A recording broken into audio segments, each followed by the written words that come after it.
Welcome to the DCTV News at Noon program. I'm Kelsey Keesley. And I'm Kendra Cook. Dolores County Broadcasting Network is the producer of DCTV with support from the Southwest TV Translator Association. If you have a news topic or event you'd like to see covered, give us a call. The studio number is 677-4119. Today's show runs Monday at noon, 3 and 6 p.m. and again is re-aired later throughout the weekend with the other weekday broadcast replays. Today is June 18th, 2018, and now the news at noon. Reported by the Cortez Journal, crews battling the Burrow fire took a break from their usual firefighting work on Sunday after a storm dumped an inch of rain in the Bear Creek area. No flight to map the fire was conducted on Saturday night because of cloud cover. The size of the fire was officially unchanged at 3,715 acres and containment remained at 12%. Fire behavior on the Burrow and 416 fires was expected to be limited on Sunday with little to no growth. The probability of ignition was estimated to be less than 10%, though those stumps, logs, and pockets isolated from rainfall continued to burn. On Saturday, crews benefited from 0.2 inch of rain, and on Sunday about an inch. The rain, which fell hardest after midnight Saturday and continued until about 8 a.m. Sunday, was about double the wetting rain threshold of a half-inch for timber in a dense tree canopy. Still, Lyon warned that residents should not become complacent or overly optimistic. Hot, dry weather is expected to return this week, bringing life to the fire. From the Durango Herald, photo credit Herald File. Lots of talk about the Durango Trail and the possible start of the 416 fire. Not since the Missionary Ridge fire in 2002 has the Durango and Silverton Narrow Gauge Railroad been out of service for so long over the summer months. The raging wildfire 16 years ago, which lingers in the collective consciousness of longtime residents as the most haunting natural disaster in recent memory, closed the train's historic route from Durango to Silverton for 40 days. As we're going through now, there was a lot of emotion and a lot of thinking deeply about what could cause another fire, Bob Lieb, a La Plata County commissioner at the time, said. The exact cause of the Missionary Ridge fire has never been determined. Fire officials say that at 2:30 p.m. Sunday, June 9, 2002, a spark, the origin of which was never determined, fell on forest debris in a switchback on Lower Missionary Ridge Road, County Road 253, north of Durango. The fire burned for 39 days, costing $40.8 million to fight, scorched 72,962 acres, and destroyed 46 houses and cabins. The Missionary Ridge fire ended up costing the DNSNG about $4.5 million that year through cancellations and expenses incurred during the closure, despite the railroad running shorter routes with a diesel engine out of Silverton. Owner Al Harper said the railroad and local officials were on the same page. The railroad had to suspend its service given the extreme danger of starting a fire concurrent to the one on Missionary Ridge. These past few days have almost felt like deja vu. The DSNG has been closed since the 416 fire started June 1st. The blaze, far from over, had consumed over 33,000 acres, mostly on the San Juan National Forest, and no structures had been destroyed as of last Friday. We updated that report at the top of the hour. Officials expect the fire won't be contained until the monsoon arrives sometime in July. Harper estimated that when all is said and done this year, the railroad could be out $6 million from cancellations and expenses. The train has furloughed 150 employees. Since the outbreak of the 416 fire, days of speculation fueled by witness accounts have blamed the coal-fired locomotive, known for sending out hot cinders that fall on the ground and start small burns, as the cause of the fire. Investigators for the U.S. Forest Service, however, have not yet released an official cause because it is still being investigated. The railroad has preventative measures in place for forest fires. Pop cars follow each train about 3 to 5 minutes behind to look for fires, followed by a water tender that can put out flames. The railroad also leases a helicopter for $140,000 over the summer to monitor the tracks. Harper said the past 2 weeks have prompted the railroad to enter a sort of self-reflection. Whether the Durango train started the fire or not, the railroad wants to ensure it poses no greater fire danger to the area in drought years. The railroad is resolved to learn from the 416 fire, Harper said. The company may look into converting a standard gauge diesel engine to run on the narrow gauge track, but that could cost up to $4 million per engine, Harper said. And the railroad may clear brush and vegetation along its tracks with more frequency. In years past, the company has rotated areas it cleans on a 3 to 4 year basis. Harper said he is aware of the conversations members in the community are having about the train. The conversation, much of which is highly critical of the train and its impact on the environment, has ignited an impassioned debate between balancing the dangers of coal-fired steam engines and the vital role the train plays in the local economy. Frankly, we need to be quiet until the Forest Service comes and answers what they feel needs to be done, Harper said. Then I'm going to respond and be open about it. There's no question I'm going to work hard to make sure this doesn't happen again. According to the Cortez Journal, with a photo by Jared McBride with the Herald, evacuated residents and businesses in the Hermosa area can return to their homes and businesses. This includes County Roads 201, 202, and County Road 203 north of Committee Mead Lane south to Trimble Lane. Residents could return as of noon Sunday. Additionally, the pre-evacuation orders for this area and all areas from the west side of County Road 203 east to the Animas River and north through San Juan County have been lifted.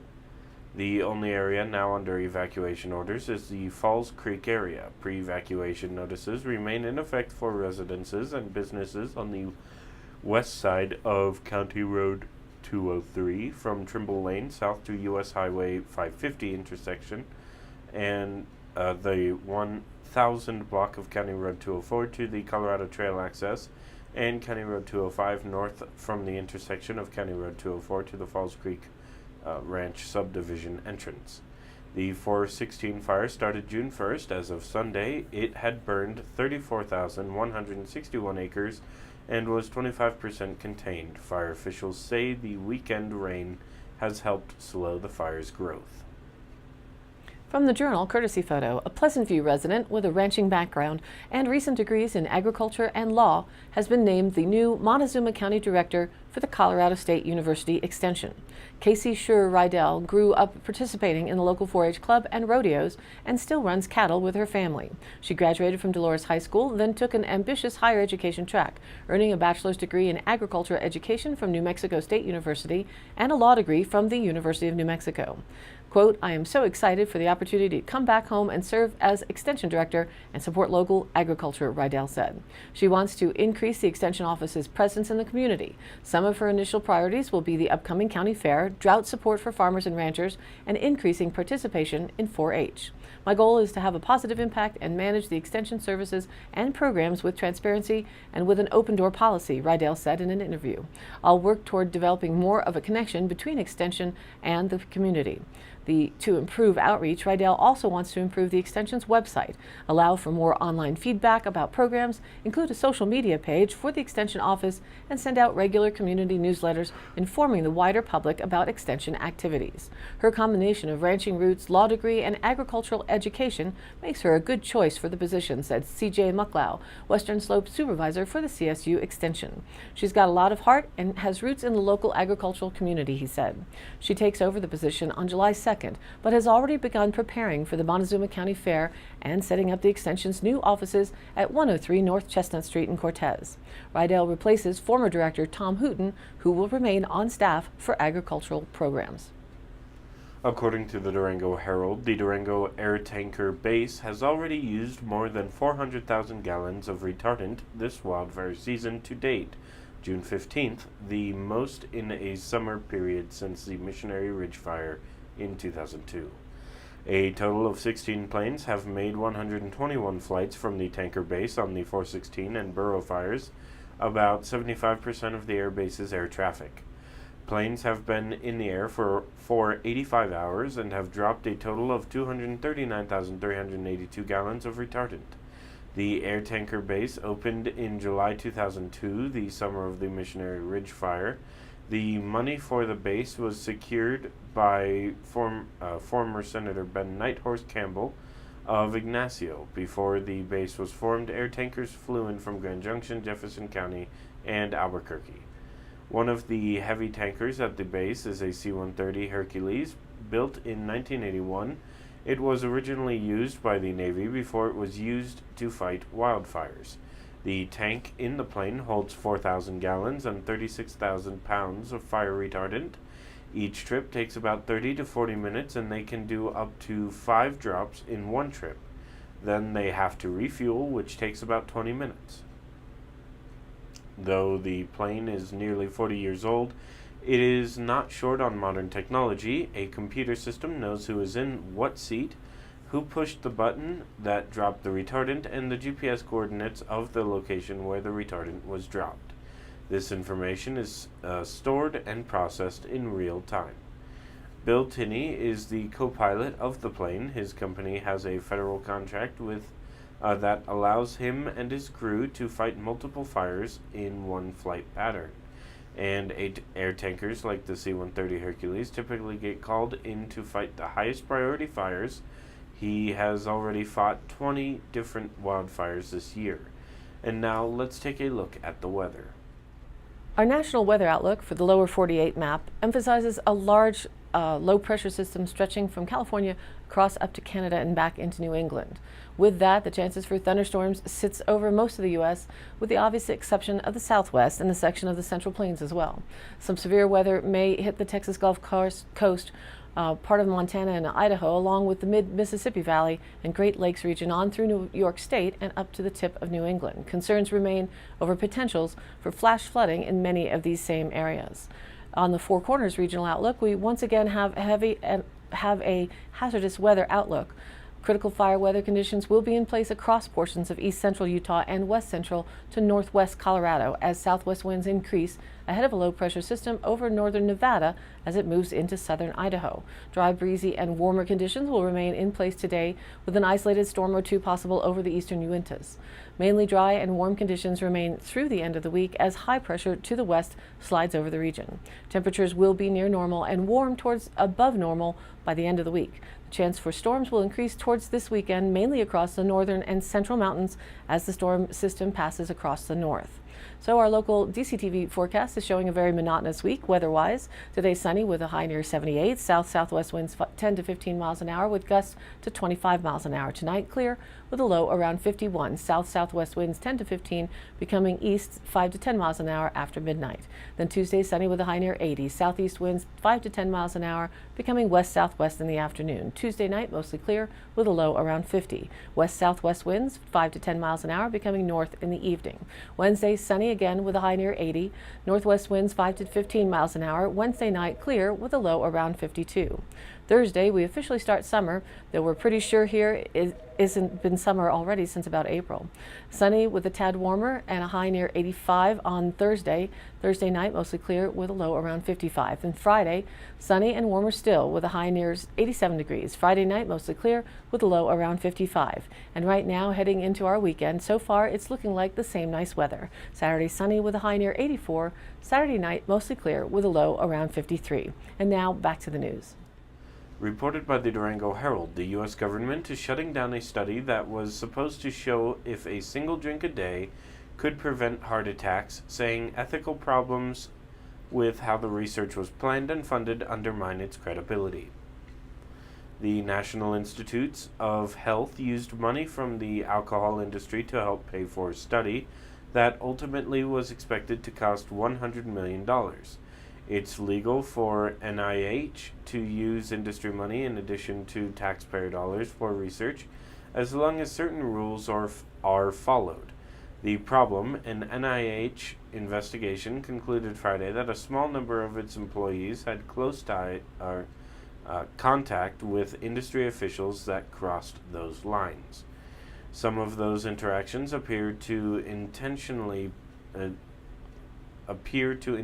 bias the study so that it would have a better chance of showing a benefit from moderate alcohol consumption, said NIH Deputy Director Lawrence Tabak. Those employees from the NIH's National Institute on Alcohol Abuse and Alcoholism then kept their interactions with industry secret, he said, even after the NIH started the normal process for asking companies or other outside groups to help fund a research project. Those actions cast doubt that the scientific knowledge gained from the study would be actionable or believable, Tabak told a meeting of the NIH director's advisors. Another concern, some outside experts who had reviewed the study plans raised concerns that it was too small and too short to address the potential problems of a daily drink, such as an increased risk of cancer, or heart failure, and not just potential benefits such as the lowered risk of heart attack. From the San Juan Record in Monticello, Utah, photo composite courtesy sketch. Composite sketch of murder suspect. Information is sought on the murder of Antonio Montawine on April 14th south of Bluff. The Federal Bureau of Investigation, FBI, is offering a reward of up to $1,000 for information leading to the arrest of a suspect. Montawine, age 31, of Santa Fe, New Mexico, was shot and killed by an unknown assailant at approximately 6 p.m. on April 14th on County Road 443, roughly 2.5 miles from Highway 191 south of Bluff. His wife and child were witness to the shooting.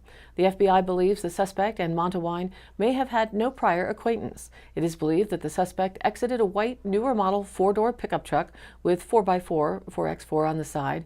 He then shot Montawine, re-entered the vehicle, and left the scene. The suspect is described as a male Native American, approximately 5'6" to 5'8" tall and of medium build, approximately 150 to 170 pounds. His hair was black and gray, worn short at the sides and faded at the top.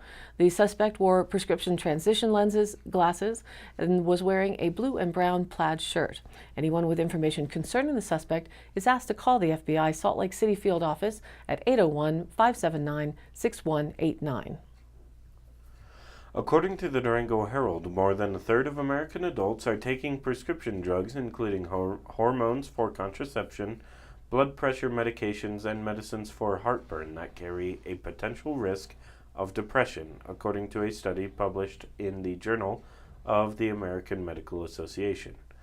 The study found that people who took multiple drugs associated with a possible increased risk of depression were also more likely to be depressed, but researchers couldn't distinguish whether the medications were the cause. It's possible people already had a medical history of depression prior to taking the drugs, or the medical conditions they were being treated for could have contributed to their depression. The work is part of a provocative and growing body of research that documents how polypharmacy, the use of multiple prescription drugs at the same time, has risen in the U.S.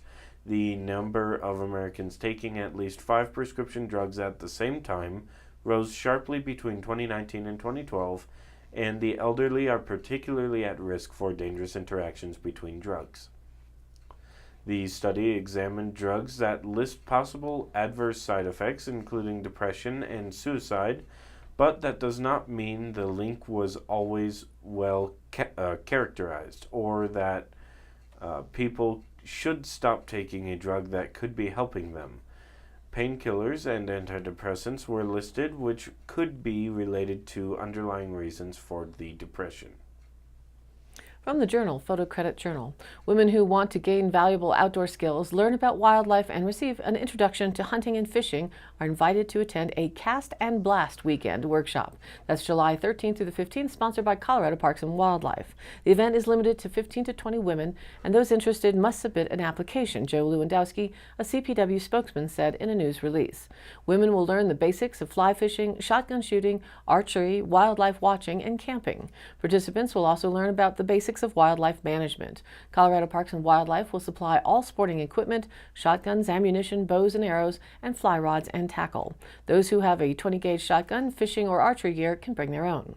This program is designed for women and provides a very supportive atmosphere for those who want to learn about fishing, hunting, and wildlife, said Kelly Crane, District Wildlife Manager in Ouray. We especially invite women who have little or no experience to join us. Participants must have a current Colorado fishing license. The event is tentatively scheduled for the Jim Alterman Lone Cone State Wildlife Area, located about 25 miles south of Norwood. Participants will need to bring their own camping gear. They can camp in their own tents or sleep in a cabin. All food will be provided. Those with dietary restrictions, however, should bring their own supplies. A $40 deposit will be required from those chosen to participate. To obtain an application for the workshop, please contact Dawn Bressett at 970-252-6000 or by email at dawn.bressett, that's B-R-E-S-E-T-T, at state.colorado.us. Reported by the Durango Herald, a new study comes to the somewhat counterintuitive conclusion that marathon runners have less arthritis than non-runners. The study, most people would assume that serious runners face a high risk for arthritis, of the hip and knees, yet prior research has generally failed to uncover such a connection. The most recent study, published in the Journal of Bone and Joint Surgery, actually found that veteran American marathoners had only half as much arthritis as non-runners. According to alarming new data from the Centers for Disease Control and Prevention, arthritis now represents a $300 billion annual burden. The researchers from the orthopedic department at Philadelphia's Thomas Jefferson University compared arthritis rates between 430 U.S. marathoners and a matched sample of non-runners in the National Center for Health Statistics database. The marathoners' average age of 46 and 51% women had been running for an average of 19 years, logging 35 miles a week and finishing 48 marathons. Despite this, they had an arthritis prevalence of 8.8% versus 17.9% for non-runners. Aging past 65 did increase the marathoners' arthritis rate to 24.5%, but this was still roughly half of the 49.6% of non-runners older than 65. The team from Thomas Jefferson believes marathoners and other runners may gain arthritis protection from muscle development, body weight control, decreased levels of inflammatory agents, and the well-known bone strengthening that follows moderate impact sports. Today's High Canyon Country happenings. This Saturday, June 23rd. Don't miss the Cortez Celtic Fair, hosted by the Kitchen Jam Band, from 9 a.m. to 8 p.m. at Parque de Vida in Cortez. This is the second Celtic event hosted in Cortez. There will be Highland games, bands, dancers, and animals and more. See the Cortez Celtic Fair website for updates and details at cortezcelticfair.com. And Saturday the 23rd from 6 p.m. to 11 p.m. at the Dolores River Brewery in Dolores, chill out with Ed Cabote as he sings, plays, and tells stories of his Hopi Tiwa heritage through a variety of musical styles. Then Howl at the Moon with the Yotes with their Arizona reggae rock. This fundraiser for Southwest Colorado Canyons Alliance will also include information on their programs and projects. Dine, drink, and dance the night away, and get your tickets for $10 in advance or $12 at the door. Also happening this first Saturday of summer, the Dove Creek Pick and Hoe Poker Run starts at the Dove Creek Sinclair and ends at the State Line Bar and Grill. That's June 23rd. Come enjoy a beautiful ride through Dolores, Rico, Telluride, Norwood, and up Slick Rock. It's $25 per hand with no limit. Pre-registration can be filled out at Dove Creek Sinclair or State Line Bar and Grill. All vehicles are welcome. Camping spots are still available. Please call to reserve this at the State Line for $25 a night. There's a free shuttle from Dove Creek or Monticello to or from the State Line. Leave the Dove Creek Sinclair at 9 a.m. Coffee and donuts supplied by the Sinclair. Lunch sandwiches will be included during the ride, and then Vanishing Breed will be playing live music starting at 5 p.m. at the line. Food and drink specials are available all day, plus an extended happy hour from 3 p.m. to 7 p.m. Proceeds will benefit the Dove Creek Volunteer Fire Department's 4th of July fireworks show, and we're still waiting to see if the conditions will merit allowing the fireworks in Dove Creek or not. All of these happenings are posted on our DCTV News at Noon Facebook page, along with the YouTube replays, weather, and original stories and local posts. To share your event or information, contact us. It's dcbnnews@gmail.com or call the station 970-677-4119. Thanks for tuning in. News at Noon airs at noon Monday through Thursday and then is rebroadcast at 3 and 6 p.m. on each of those days. The weekday news shows are then replayed throughout the weekend as well. And be sure to check us out on social media. Our Facebook page is DCTV News at Noon. Please like us there and share it with a friend. For Kendra Cook with DCTV and the News at Noon program out of Dove Creek, USA, I'm Kelsey Kiesling. Thanks for watching.